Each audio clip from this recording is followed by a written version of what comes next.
Hi hello welcome back to our channel హరిత కందుకూరి. నేను మా అమ్మ వాళ్ళ ఇంటికి వెళ్ళానండి. మా అమ్మ నేర్పిన నిమ్మకాయ పులిహోర చాలా అంటే చాలా రుచిగా ఉంటుంది.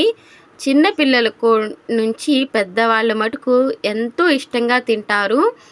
ఈ పులిహోరని మీరు చక్కగా నేర్చుకుంటారని అనుకుంటున్నాను. స్కిప్ చేయకుండా చూడండి ప్లీజ్. చిన్న తిరగమాత బాండి పెట్టుకొని ఆయిల్ వేసుకొని పోపు దినుసులు వేరుశనగ పప్పు అలాగే కరివేపాకు వేసుకొని నిదానంగా సన్న మంట మీద వేయించుకోవాల్సి ఉంటుందండి. ఇలా వేయించుకుంటే పోపు అనేది మాడకుండా చాలా అంటే చాలా బాగుంటుంది. మీరు కూడా ఈ విధంగా వేయించడం ట్రై చేయండి, చాలా బాగుంటుంది. ఈ పులిహోరని మా నాయనమ్మ నేర్పిందట మా అమ్మకి. ఇది స్పెషల్ అన్నమాట. అందుకే ఈ పులిహోర చాలా అంటే చాలా రుచిగా ఉంటుంది. మీరు స్కిప్ చేయకుండా చూడాలనుకుంటున్నాను. ఈ విధంగా గనక మనం పులిహోర చేసుకుంటే చాలా అంటే చాలా రుచిగా ఉంటుందండి. ఇది పెద్దల పులిహోర వంట అన్నమాట. మీకు అందరికీ నచ్చుతుందని అనుకుంటున్నారు. ఓకే అండి. ఈ పులిహోరని మీరు పూర్తిగా స్కిప్ చేయకుండా చూడాలి. చేసే విధానం మటుకు లెంత్ అని మటుకు అస్సలు అనుకోకండి. ఇప్పుడు మనం చిల్లీస్ని వేసుకుంటున్నాము. మధ్యకి చీల్చి వేసుకోవాలండి. పోపు అనేది బాగా వేగిన తర్వాత, అంటే సగం వేగిన తర్వాత మీరు చూస్తున్నారు కదా, ఈ విధంగా మనం చిల్లీస్ని కనుక వేయించుకోవాలి. బాగా వేగాలండి. ఎంత బాగా వేగితే మనకి అంత టేస్ట్ అనేది ఉంటుంది.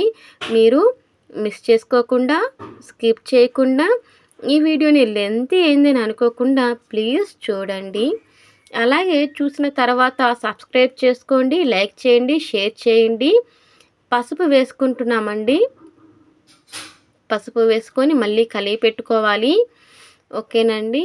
మనము ముందుగానే ఒక గ్లాసులోకి మనకి రైస్కి ఎంత సరిపోతుందో అన్ని నిమ్మకాయలని రసం తీసుకొని విత్తనాలు లేకుండా ఒక గ్లాసులో సరిపడినంత ఉప్పు కూడా కలుపుకొని ఒక గ్లాసులో స్టోర్ చేసుకోవాల్సి ఉంటుందండి. ఎందుకంటే మనం అలా చేసుకుంటేనే ఈ నిమ్మకాయ పులిహోర అనేది చాలా రుచిగా వస్తుంది. చెప్పాను కదా, ఇది సరికొత్త పులిహోర అని. మా నాయనమ్మ చేసిన వంట మా అమ్మకి నేర్పింది, మా అమ్మ నాకు నేర్పుతుంది. నేను యూట్యూబ్లో పెడుతున్నాను, మీ అందరూ చూస్తారని. ఓకే అండి. ఇది మిస్ చేయొద్దు.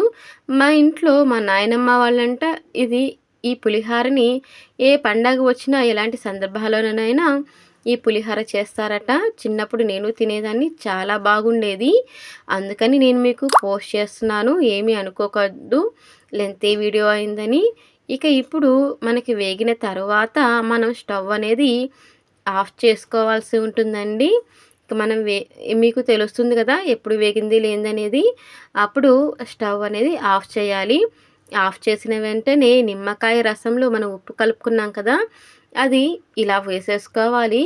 అప్పుడు ఈ చిల్లీస్ అనేది బాగా పులుపు ఎక్కుతాయన్నమాట. పులుపు ఉప్పు వస్తాయి, అప్పుడు ఇంకా బాగుంటుంది. ఇప్పుడు పొడి అన్నాన్ని తీసుకొని అందులో పసుపు, కొద్దిగా ఆయిల్ కూడా వేసుకోవాలండి. అప్పుడు బాగా కలుపుకుంటే కొంచెం కొంచెం కలుపుకోవాలి. పసుపు పచ్చగా వచ్చేదాకా కలుపుకోవాల్సి ఉంటుంది. ఇప్పుడు కొద్దిగా ఆరిన తర్వాత మన తిరగమాత పులిహోర ఉంది కదా, అది ఈ అన్నంలో కొద్ది కొద్దిగా వేసుకుంటూ అన్నం మొత్తం కలిసేలాగా కలుపుకోవాల్సి ఉంటుంది. మీరు వీడియోని గమనిస్తున్నారు కదా, ఈ విధంగా కలుపుకుంటే చాలా చాలా బాగుంటుందండి. మీరు ఒకసారి ట్రై చేస్తే కానీ ఈ పులిహోర ఎలా ఉందనేది మీరు నాకు కామెంట్లో పెట్టరు. మీకు నచ్చితేనే ఈ పులిహోర సబ్స్క్రైబ్ చేసుకోండి. ఈ విధంగా పులిహోర మొత్తాన్ని కలుపుకోవాల్సి ఉంటుంది ఆ నిమ్మకాయతో. ఇప్పుడు మనం మొత్తం కలిపాక కూడా ఎలా ఉంటుందో ఒక్కసారి చూసేద్దాం. మీరు వీడియోని స్కిప్ చేయకుండా చూడాలి. ఓకే అండి. ఇంకా ఇప్పుడు మొత్తం కలిపాక చూసేసేయండి. చూసారు కదా ఎంత బాగుందో. ఇప్పుడు కనుక ఈ పచ్చిమిరపకాయని మీరు తిన్నట్లయితే చాలా అంటే చాలా పుల్ల పుల్లగా ఉంటుంది.